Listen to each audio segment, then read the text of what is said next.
Welcome to the Informs annual meeting and to my tutorial on military operations research.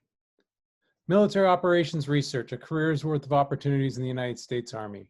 I'm going to share some of my thoughts from almost 30 years in uniform as a Army officer and working the last part of my career in military operations research.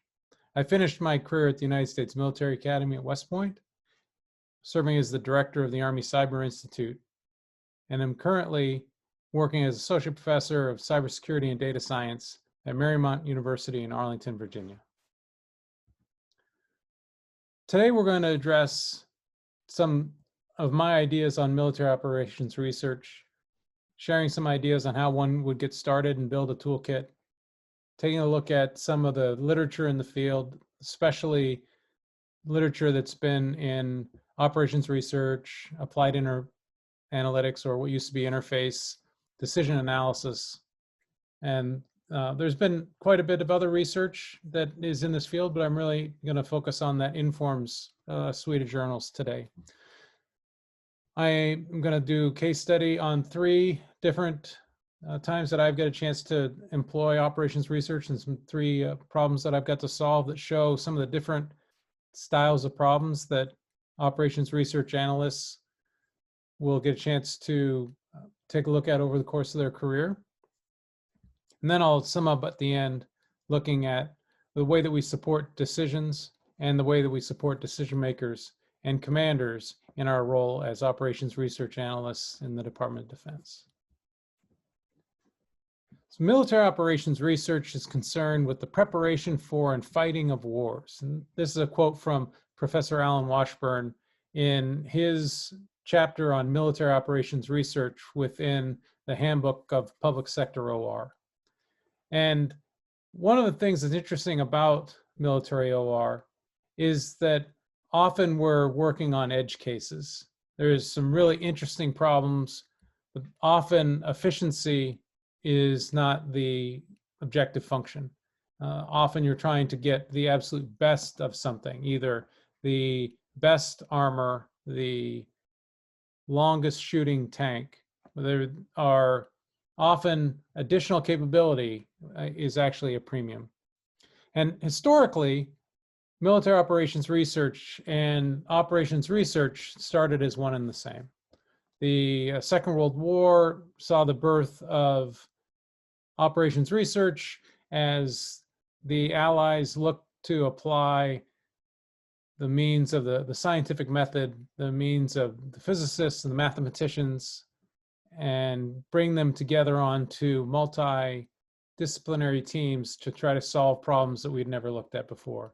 And some of the things that came out of this early work, things like radar and search and detection theory, are some of the earliest successes in operations research. The community today of operations research analysts that focus on military OR really spans the entire Department of Defense in the United States. Each of the services, the Army, Navy, Air Force, Marines, and the Coast Guard as well, and I imagine that if we take a look at the Space Force, we'll see that they are incorporating operations research techniques as well. But each of the services has operations research that is embedded as a part of their military force structure. And there's also a robust group of federally funded research and development corporations. And these companies have really sprung up as nonprofit organizations to assist the Department of Defense in solving some of these really demanding problems. And the Center for Naval Analysis, or CNA, RAND, MITRE, IDA, Institute for Defense Analysis, are all examples of these FFRDCs that are run on behalf of the Department of Defense. So one of the things that you'll find in military OR is acronyms and jargon. And anybody that deals with this community just even for a short time has to take a step back and really look and see what all these different acronyms are. And as these kind of acronyms come up, I really encourage the young analysts to ask questions. I remember being in a meeting in Baghdad, and I had met a British officer on a British and American Australian forecasting exchange. And so I was a friendly face. We got done with a meeting and he asked, "Was that in English?" Because the amount of acronyms that we use as a part of our military speak can be completely overwhelming. But they all, everybody has time to answer what the acronyms are about. So never be afraid to ask any questions on acronyms and our jargon. And learning that and be able to speak is part of the what you have to figure out when you work in this community. Operations research is definitely an interdisciplinary field, and we work on multidisciplinary research problems as a matter of course. And when I take a look at the things that I've been able to do over my career in military operations research, I can think of in the Army, there's many organizations I never got a chance to serve in. I served mostly on the Army staff, the Joint Staff, the Military Academy, and between that, my work in education and my work on the staff in the Pentagon, that filled up almost 20 years worth of operations research time when you throw in the deployments that we go on. And so when you think of the other things that people could have done, we have quite a bit of other work that is available, and many other people could add the experiences at our track, the analysis centers that we have throughout the country that are now a part of our Futures Command, as well as the different opportunities that we have to work in test and evaluation and other centers that we have across the country. So with the uniform military working in operations research, there's a career specialty that starts right from the beginning in the Air Force. And in the Air Force, some of their young lieutenants coming out of the Air Force Academy or coming out of ROTC will work as operations research analysts their entire career. In the Army, we have a functional area, and officers come over as Army captains, and the Marines and the Navy send quite a few officers to the Naval Postgraduate School to learn about the skills of OR, and then bring those ideas back to the fleet and to the rest of their work. And the Air Force continues to send people to the Air Force Institute of Technology, and those two schools, the Naval Postgraduate School and the Air Force Institute of Technology, train and educate a large number of our operations research professionals that serve in the Department of Defense. And in addition, we have operations research programs at each of the service academies where we teach our cadets and midshipmen about the fundamentals of operations research. The necessary combination of math, science, and engineering, appreciation for political science and history, the things that really make a great operations research analyst are things that all of the cadets and midshipmen will learn. So even those that choose not to major in operations research are well posed to eventually join the group of people that do operations research for the Army. Now, likewise, there is a huge number of civilian opportunities for working in military operations research as a civilian. There is government service opportunities. I was speaking about some of the organizations like the track centers, the Center for Army Analysis, or Test and Evaluation. A large number of officers work in these alongside their civilian counterparts. In addition, we had mentioned the federally funded research and development centers, where they are nearly all civilian. They'll be working with the military, but these private corporations are another opportunity to serve and to work on these kinds of interesting problems. And then there's a lot of the big consulting firms work, and there's consulting opportunities where you can where you could join a company, something like Accenture Filter Services or Booz Allen Hamilton, and get a chance to work on these problems. And of course, then there's also the route of academia. Then so the entry point for both for a uniformed analyst as well as for a civilian analyst working alongside them is going to be the technical background that allows you to enter into operations research as a field.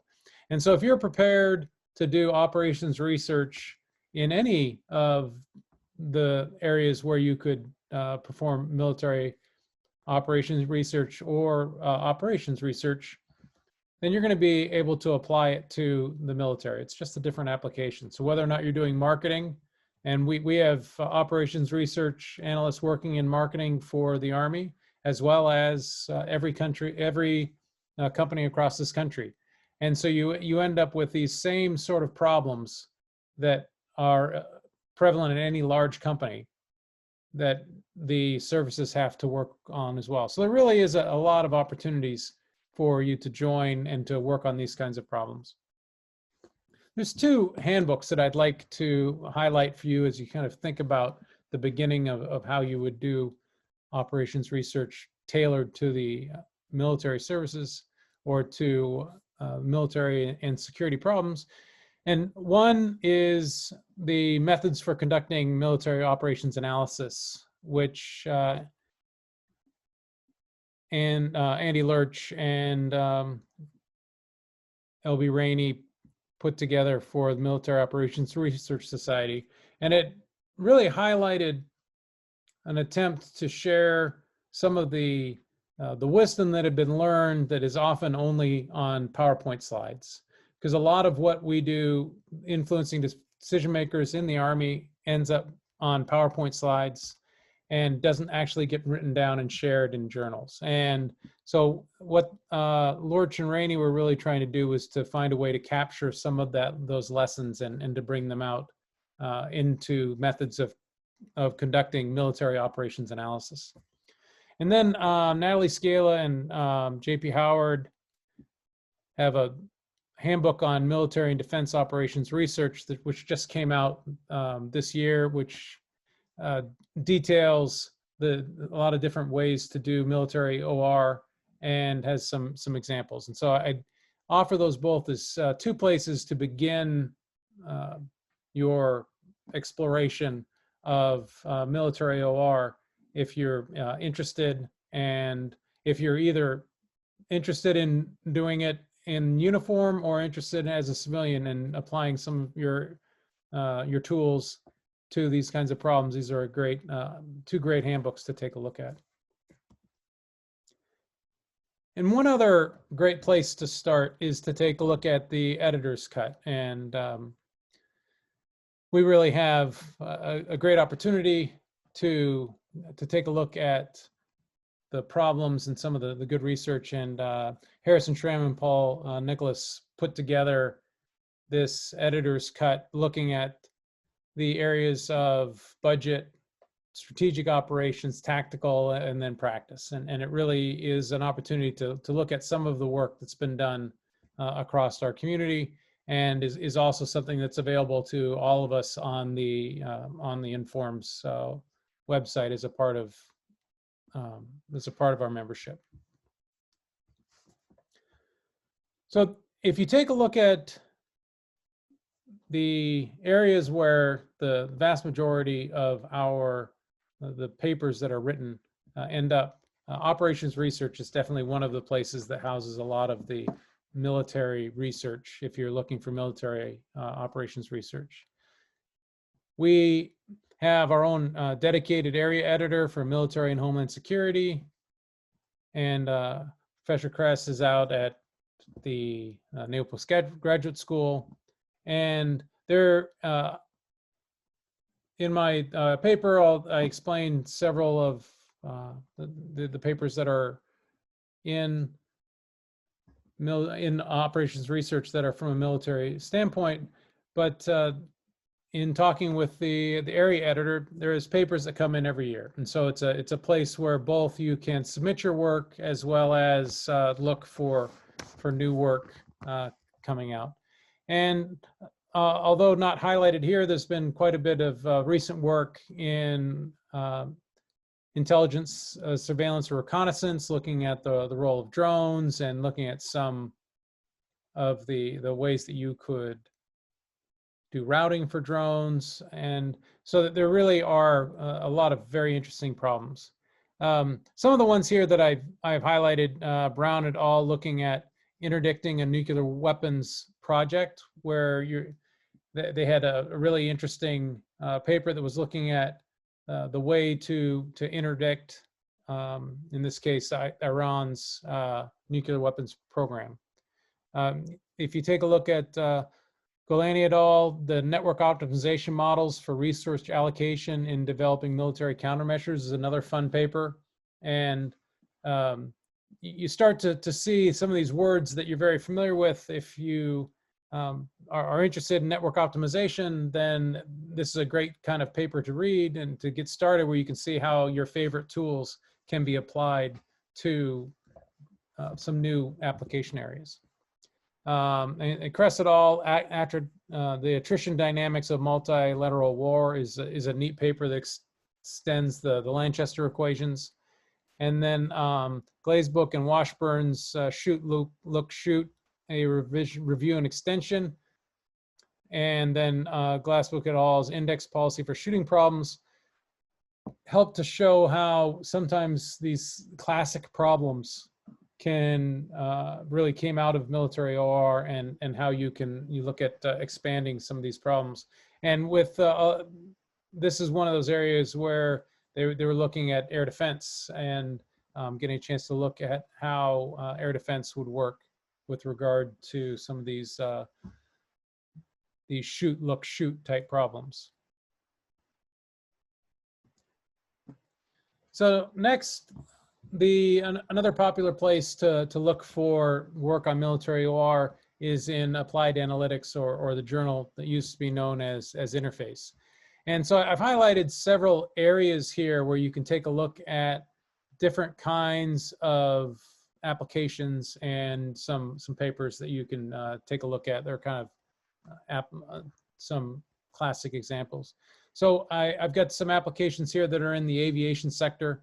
With the aviation, they've done a lot of interesting work, everything from crews and trying to figure out how to do crew rest to routing. Some really really a very nice area to do work in.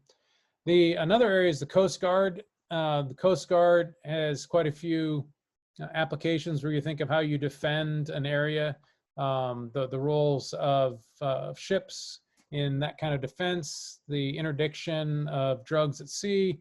There's some nice applications in the Coast Guard. And then another area that we have that gets quite a bit of writing about is the education and training. And so we look at how education and training will be done in military OR, and there's some papers here that talk about the training of OR analysts at the academies and at our graduate institutions.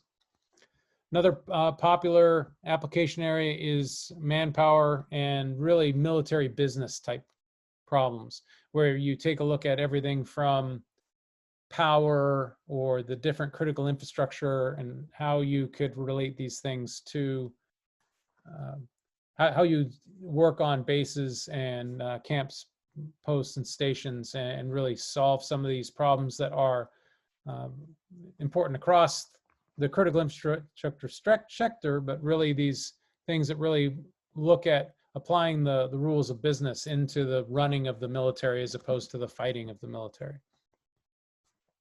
There's some nice papers on military and national strategy where you look at a lot of game theoretic constructs, but how you can apply these OR tools to the different levels of war, be it tactics, operational, or strategic level of wars, and really looking at military and national strategy. And so then that brings it to the military tactics. There's the group of papers that look at the more the tactical level of war, which is another area, and then supply chains. And there's some really interesting papers over time that have talked about everything from multi-echelon logistics to just-in-time.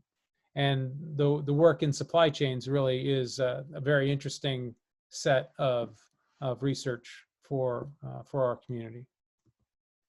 Then the last group that I'm going to discuss there's quite a few papers that come out of decision analysis. And I think this makes a lot of sense because so much of what we're doing is trying to provide decision tools or decision support to commanders and other staffs. And so we get some examples here, some great work that was in the Informs Journal of Decision Analysis. So Ewing et al. Did a piece on BRAC where they were looking at how to make the best choices to shut down some of our posts that we decided we're thinking we didn't need anymore. Dees et al. Did this whole soldier performance appraisal system where they were looking at different ways of counseling junior soldiers and then doing an assessment process of the entire soldier to try to find ways to do better mentoring.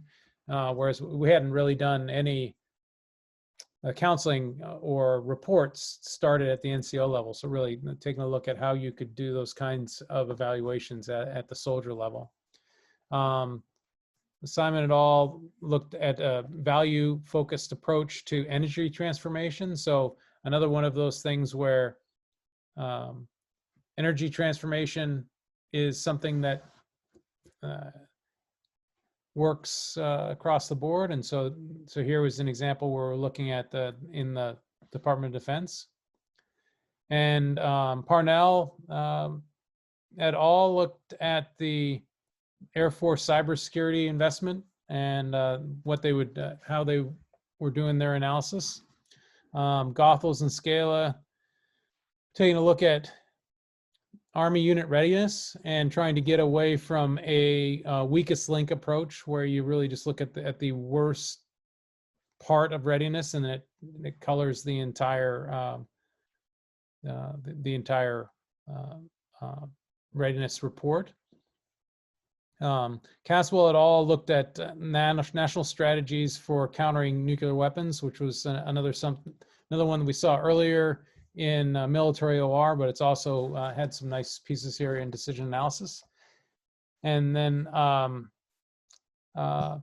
Pate Cornell has nice piece on games, risks, and analytics, and looking at national security. And that really, there's a whole stream of research on this national security and management situations. And then Siebert et al. Have some nice papers looking at the objectives of the Islamic State of Iraq and the Levant, where you're really looking at how they were trying to structure the objectives and really work with their followers. And those are some really nice papers that you can look at that all are a part of the decision analysis.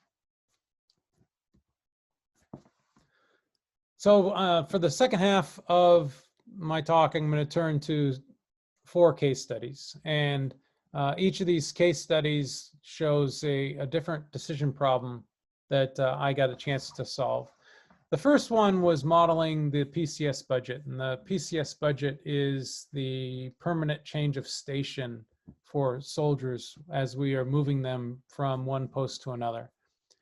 And while I was a major and assigned to the Army staff, I got a chance to work on this problem as a part of the Strength Forecasting Division. And this was supporting our budget work that we do every year.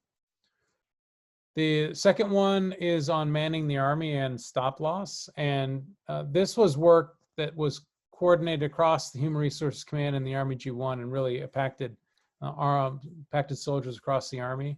And this was work that I got to do with my wife, Colonel Mary Lou Hall, as well as Keith Olson, who was a longtime member of the Army G1 and also worked down at HRC, and is currently working on the Army staff. Then the last one that I'll talk about is global force management.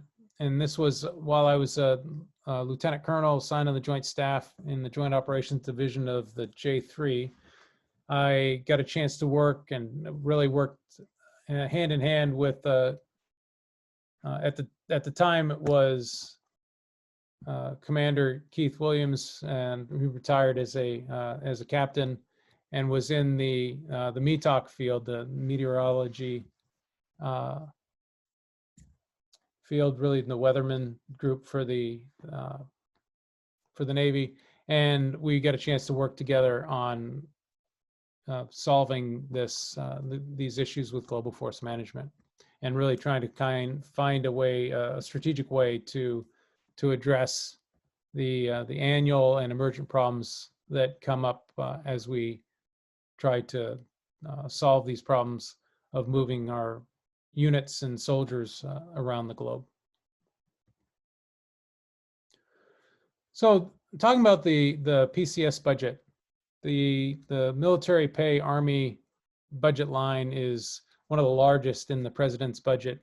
And so, as the case with any large number, it's one of those things that people look at and think, that's something we can cut. That's discretionary. And the idea kind of comes along, well, this is moving soldiers around. Soldiers probably are happy where they are, or we could save money, just stop moving soldiers. And it really is one of those issues where the discussion can be shown by a little bit of data analysis and some modeling that the Army is always going to be moving soldiers, that the PCS budget is going to be pretty similar from year to year. And we can get a chance to take a look at the different kinds of moves that we have every year and really identify how much flexibility there even exists within what someone would think of as a discretionary part of the account. So we create a model to defend the amount of money that we spend on the PCS budget, as well as the number of soldiers that need to move every year. And this is one of those problems where we had a really nice data source to work with. And so 3 of the data sources that we use, one was the Human Resources Command database of executed permit changes, station moves. And so the Human Resources Command, or HRC, keeps records of everyone that they order to move. And so that piece of data is able to be used also with the Total Army Personnel Database, the TAPDB, where we have all the information about the soldiers that are in the Army and where they're stationed, their ranks, our personnel data. And then the last piece of data that we used, or the last data source that we used, was forecasting models that we use for developing the POM, which is the Program Objective Memorandum, which is our forecast that we produce in order to try to figure out what the budget will be. And so we forecast out and then look at the near years for the budget, and the out years is a part of the POM. And so we've got, within the Army G1, we have forecasting models that we use to forecast the number of enlisted and officers that will be in each rank and grade. And so we use this kind of fidelity of forecasting to help with the forecasting of how many soldiers will need to move over the POM as well. So the first snapshot that we want to take a look at is really looking at the type of moves by fiscal year. And so it's interesting that our moves were categorized into 7 different groups. And there's 7 categories: accession, travel, operational moves, rotational, separation, organizational, unit travel, and the global war on terror. So when you start thinking about 7 areas, by doing some data analysis, you realize that really there's a similarity where you can pull these 7 categories down and reduce what you're looking at really into 3 categories. And so there is accession moves, which are the moves that we have to do when someone joins the Army.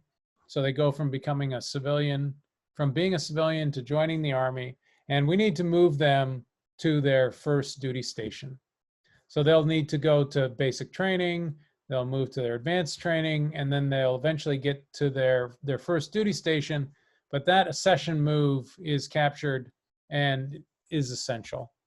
Another move that we have is separation. And so on the other side of the life cycle, when our soldiers separate from the Army, they are entitled to a final move. And so we move them wherever they would like to go within the United States or even overseas, depending on where they came onto active duty from. And so these kinds of separation moves is another large set. And then the last type of move is really all the other moves. And so all the other moves is everything else that we have to do across the Army. And so when you take a look at it, like in 2004, we had just over 88,000 accession moves and about 91,000 separation moves. And you'll see that there's always going to be a relationship where if the Army is shrinking, you're going to have more separation moves than you do accession moves. And if the Army's growing, you're going to have more accession moves than you do separation moves. And then you see that that really it's about a third. So a third are accession moves, a third separation moves, and then a third is all the rest. And so really 2/3 of the moves that were accounted for across these 2 years were in the group that really is not discretionary at all, but the ones that we have to do. And when you take a look at the moves that all the moves that you might consider discretionary, there's a lot of moves that we have to do for the readiness of the force, where you're moving soldiers to additional training over their life cycle, or you're having them move to a new position, a new post to get a new opportunity, or when they get promoted, they are moving to a new post to take a new job at a higher rank. And so these kinds of moves are also essential. But just as kind of a first blush on the problem, we can see where you can easily put these into 3 bins that are about equal, that are just those coming into the Army, those leaving the Army, and then the moves that we do moving people around within the Army itself. Okay, so the next interesting snapshot that we wanted to take a look at is taking a look at the difference between enlisted and officers. And so it's interesting, as you see over time, that each year the percentage of officers that move is quite a bit higher than the enlisted moves. Whereas if you take a look in 2001, we've got 84,000 moves, which accounts to about 23% of the force. And then for officers, we had 27,000 moves, which was 36% of the force. And so you take a look at this and you're saying, okay, why is the officer moves higher? Well, the officers actually have quite a bit of schooling that happens, and there's also several natural moves over the time that somebody is a junior officer, whereas you work as a lieutenant, and then when you get promoted to captain, you have to PCS to go to school. And once you've gone to school for 6 months, then you PCS to the next duty station. So you end up with a couple moves within the course of a year.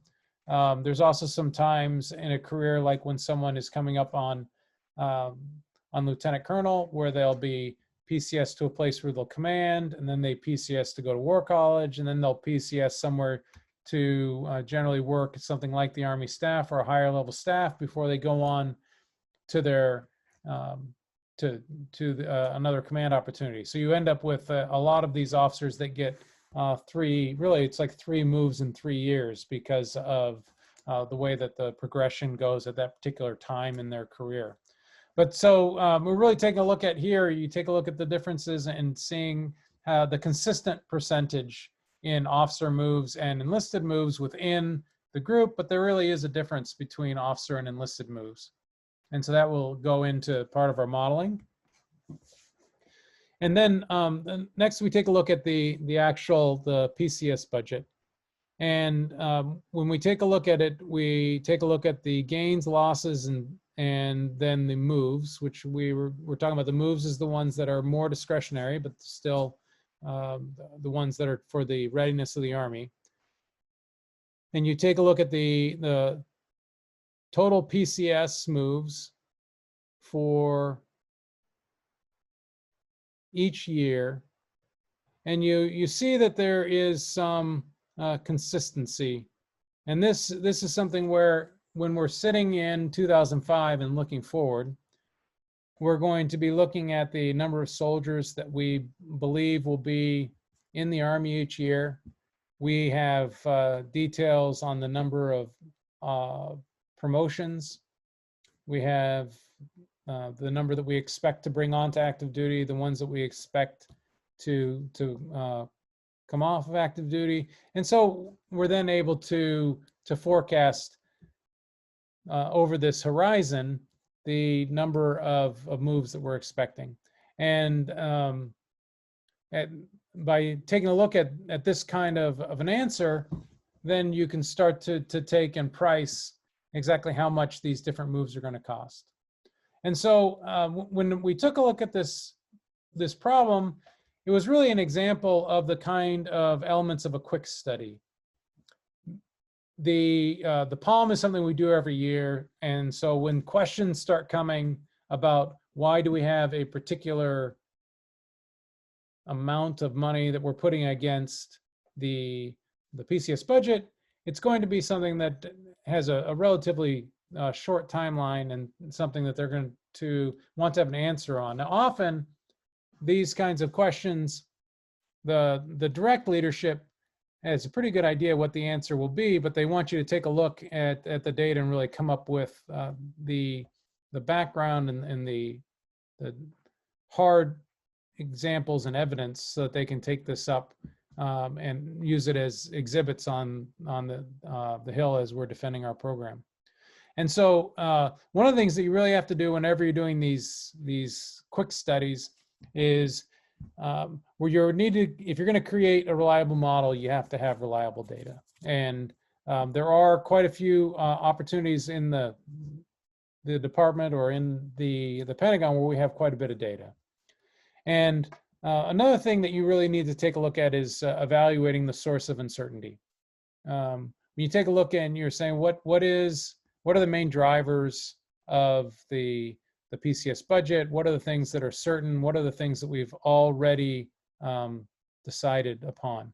And this is one of those things where you get the chance to take a look at identifying assumptions. And if the Department of the Army has made certain assumptions about what the size of the Army is going to be or other critical assumptions for the program, then those assumptions have been debated and those have been accepted. The assumptions have been accepted by the decision makers. And so we have an opportunity to then employ those assumptions throughout subsequent analysis like this. So another thing, when you're doing something quickly, you really have to leverage the available tools. In this case, we were using SAS, which is a tool that's already in use across HRC and the G1, but then also made it easier to use after we'd be gone, as the major portions of this model would be creating the data snapshots based on the previous year's data and then creating the forecast. It's also really important that you need to be able to come up with the story behind the model. And this is really important as the story is going to go up through the leadership and explain why your model makes sense and is a good explanation of how much money it's going to cost for the particular item that you're researching. And one other thing is that the timeline of this study is crucial. There's some of these quick studies you'll need to do in a week, and some of these quick studies that you might need to do in a month, or it may be something that they want you to turn over the course of a day. It may be something that you realize you're going to be able to do every year. And so you then reflect upon getting this done, and quite possibly after it's due, you might revisit the problem to try to see how you could have a better model after it's turned in. So just because it's turned in doesn't always mean that the analysis is done. A lot of times it makes sense to go back and review your work to see if you could have done it better, if there's different sensitivities and might be some different planning assumptions going forward.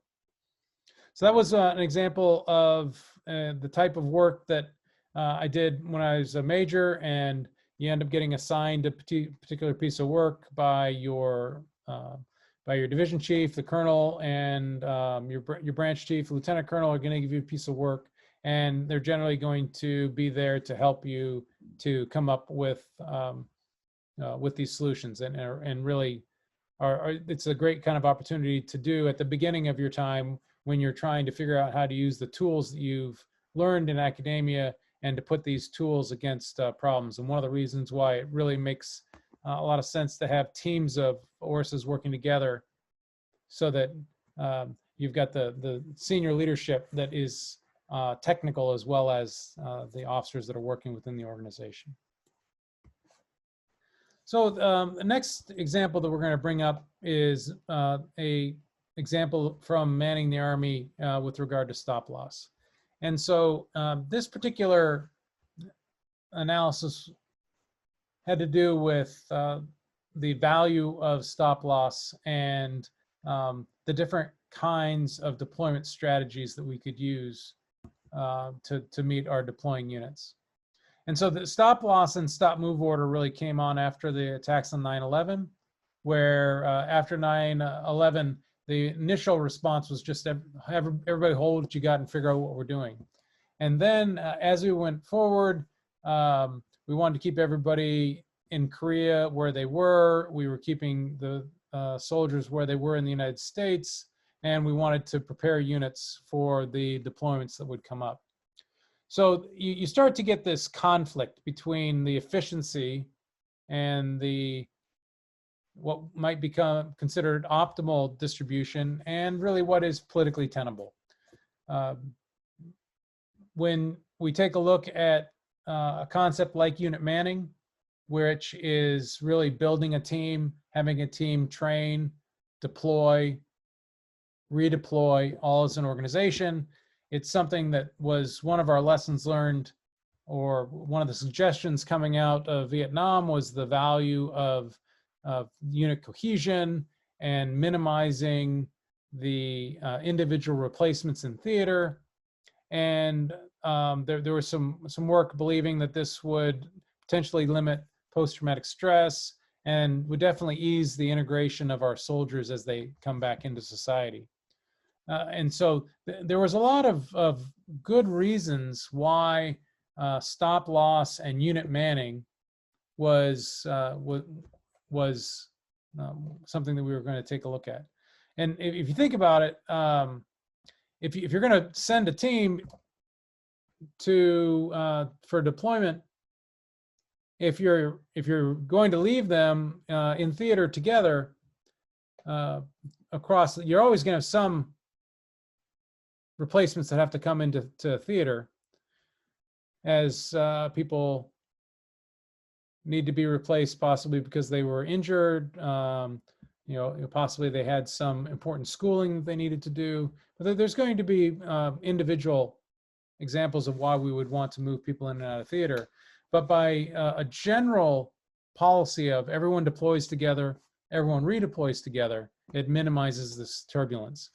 Now, the contract that soldiers have signed for years has this extension built into it.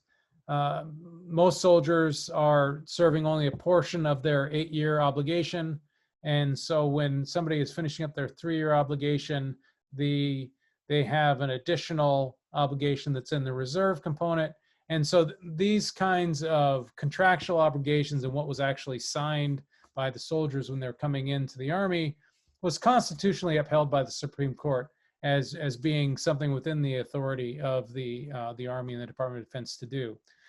However, as existing policies started to be looked at, and as we were looking at exploring different deployment policies, you really take a look at, well, how much does it cost if we didn't extend anybody's contracts, or what are the different decision points that you can make as you take a look at this this problem of stop loss. And one of the things you find is that you don't even know how many people are going to be in the stop loss population. So in this particular example, we've got this green bar across the bottom, and you'll see that it says LAD -3, LAD -2. So these are the months going up to the arrival in theater, which is LAD. And this is an example of a soldier that would enter the stop loss population 5 months after they were deployed. Well, one of the things is that they don't have any obligation to re-enlist until they're at their end of their term. We found that there was a lot of times when re-enlistment bonuses and such would fluctuate, and there might not be the right bonus before they were deployed, but the bonuses in theater would be tax-free. And so there was a lot of interesting incentives for soldiers to not truly share what their intentions were.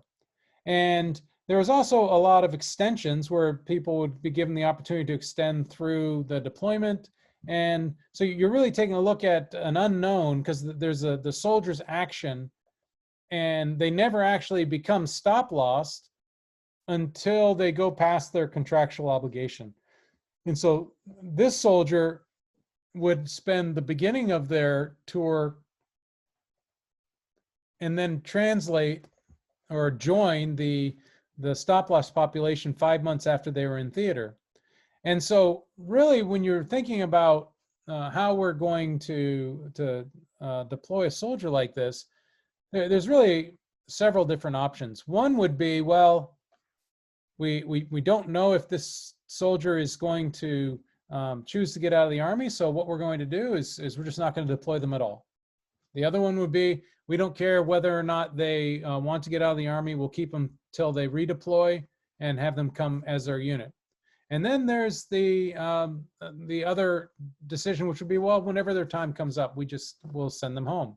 But this kind of uncertainty where you don't actually know what the intention of the soldier is, and you also don't know what's going to be happening in theater, causes an interesting dilemma.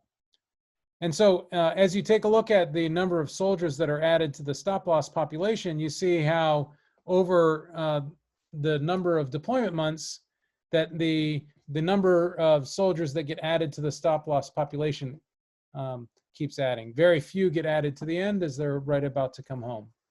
And so we take a look at how you man the Army, and you really have several different policies that you could imply. And as we take a look at when it became clear that we were going to stop doing stop loss, then you have another decision, which is saying, where are we going to double fill? Or do we not send everybody that is going to leave during theater? Do we send them for half of their tour and then bring them back? When do we send the replacement? Because we're going to have to send a replacement. And if you send a replacement 4 months before the end, you might have, as in the second from the bottom example, where you have the green chiclets represent the person that's actually filling the position. You've got the orange one, which is another person that has been sent to prepare to take over this position. You've got the blue as this green person transitions into redeploying. There's still a part of what we're paying for in the Army. And so you have this point where you're paying for 2 people for 1 position. And so that really affects the readiness of our force. So one of the things that you really see here with this kind of a problem is the conflicting objective functions. You know, an optimal policy has a political component. And as you're really looking at developing the full solution space for the military leaders, often when a civilian leadership adds constraints, then you have a new area that you could possibly need to research for different solutions or find the most efficient solution within new constraints. And this is one of those problems where you're working in the headquarters, but the decisions that are made really have to be well communicated across the entire force. And that in order to suggest good problems or good solutions, you have to understand the cost in terms of dollars and personnel turmoil that will result from your different deployment policies.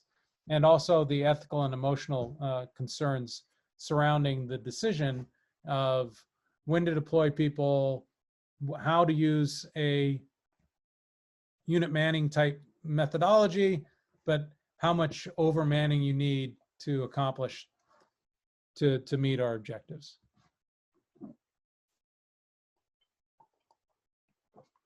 So the last example that I'm going to provide is global force management. And this really was a system where we need to create a new methodology for deploying forces in support of contingency operations. It used to be that all of our plans had a time phase force deployment annex, which they still do, but that when they were doing something like invading Iraq, we figured they would just say, flow the tip fid, send everything that we had planned. But when Secretary Rumsfeld took a look, he said, well, I want to monitor, I want to meter the forces that are going into theater. And this really was when we started this notion of global force management. And it's really creating a supportable annual plan that will meet the needs of the combatant commanders, but also support the Secretary of Defense and the Secretary of Defense staff as being something that's aligned with our national strategy, and balancing an annual plan with an emerging process. And it's one of the interesting problems where the knowledge required for a strategic decision is dispersed across the various levels of the organization. Everything from the combatant commander's staff to the service staffs to the joint staff where I was working. So the global force management process is one where we would define requirements, review requirements, and you see across the bottom where we would endorse, approve, validate, assign, nominate, recommend, order, and then issue the orders. And so you have this cycle where the combatant commanders and the regional and functional commanders would come up with the requirements, and they'd share this with the joint staff, who would then share it with the joint force providers, who would really find who was the best choice for this particular mission. They'd come back to the joint staff, the Secretary of Defense would order it, and then it goes back to the Army, Navy, Air Force, and Marines for them to actually order the forces to move. But when we just take a look at a deployment order and come up with a whole list of who we think we want to deploy over the course of the year, it's not always clear why strategically we've made these choices. And so part of what we had to take a look at with global force management was really taking a look at the cycle of a strategic assessment. And you look at your force posture and you come up with an assignment of forces that's designed to place forces around the world in kind of a static location that we think makes sense. Then we use an allocation method to move people around as necessary, which is really in the short term. And we're constantly using an apportionment philosophy where you look at planning and you're saying, who might we move? And when you take a look at who we might need, it goes back into the force sufficiency study to say, do we really have enough of the forces that we need? And then goes back into the force posture, and the entire cycle goes around. And so when you have this kind of a structure, it's easier for you to take a look at and explain to the strategic leaders, the civilian leadership within the Pentagon, what were the planning assumptions that we used over the course of the year. And one of the things that we really had to come up with was a way to come up with the information about the data of what the requirements would be, as well as what the forces available would be. And so we came up with a way, with means employing, both employing the JSERM data and data mining our JSERM data base, which really had both the requirements in it from the combatant commands as well as the available capabilities. But it was something that we could remotely use, and the combatant commanders were importing their requirements at the same time the joint staff was validating them. And so it gave us a place that we would jointly work, but we also would be able to take snapshots out of that and data mine that data to really figure out and to answer and create decision support to explain what were our options when we were looking at the emergent opportunities. Because we would get a good plan in place, but then there would be something around the world that would not be expected. And so you would use the data within the JSERM system to be able to see what were the upcoming requirements, what was our current force structure, and really what were what we could change and look to order in the near term to solve some problems. So we were creating an annual process that would ensure the decisions were understandable and timely to provide the predictability necessary for our reserve and our National Guard team members. Because as we take a look at what we're building together, there's a certain amount of predictability that needs to go into what we're doing.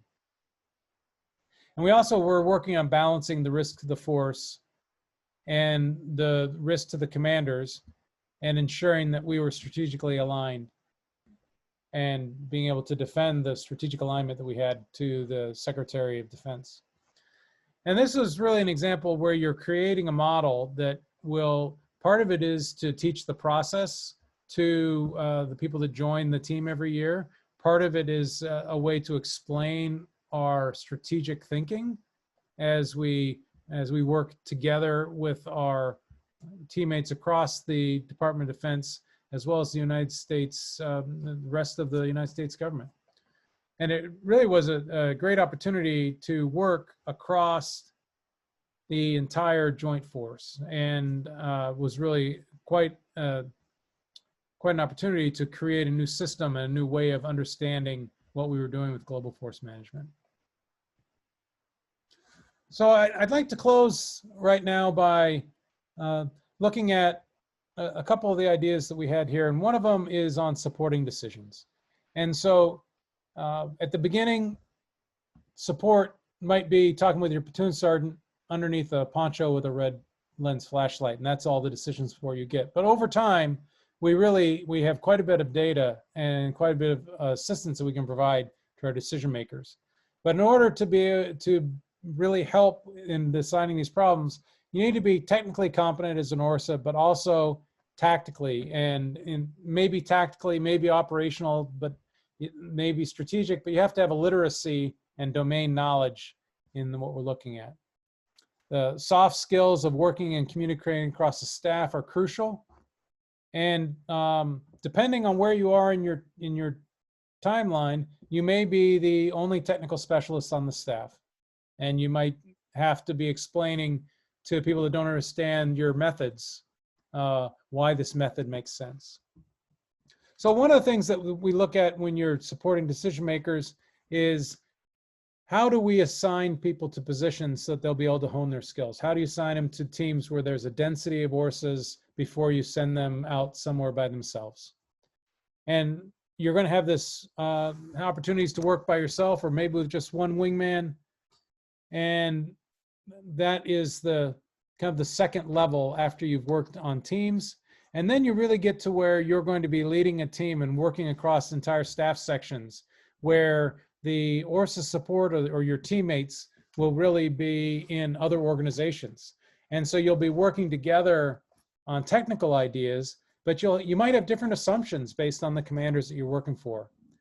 And the other key thing that you need to work on is ensuring that you always have access to your decision makers, because the people that are going to use your analysis, you need to be able to talk with them, explain your analysis, and explain why it makes sense, but also in order so you can make the best assumptions based on where they really are thinking and what are the constraints that you're planning under. And as you go forward, one of the things that becomes the consistent challenge is working on building teams. And it's one of the fun and really important parts of what we do. And a discussion for a whole nother time is really the challenges of the general staff, because you have technical specialists that are working and then rotating between operational staff and the general staff, and where operations research can make the best impact really can be at every level of the echelon, but we've chosen to use them primarily at the division and above within the Army. So I hope that this has given you a little of a flavor of military operations research, and I hope that you will enjoy reading the tutorial. And I am happy now to answer some of your questions.